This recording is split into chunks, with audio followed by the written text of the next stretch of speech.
आज की शायरी उन लोगों के नाम जो मुस्कुराते बहुत हैं मगर अंदर से टूटे हुए हैं। कुछ लोग बिछड़ कर भी साथ रहते हैं, आँखों में नहीं मगर दिल में रहते हैं। वक्त बदल जाए तो क्या होता है, वो लम्हों में सदियों तक रहते हैं। हमने मुस्कुरा के दर्द छुपा लिया, अपनों ने फिर भी हमें आजमा लिया।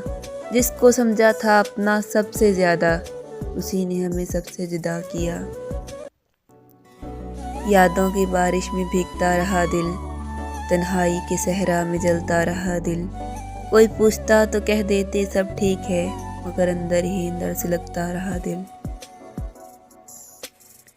दिल को तेरी याद ने फिर से जगा दिया, खामोश रात को भी रुला दिया।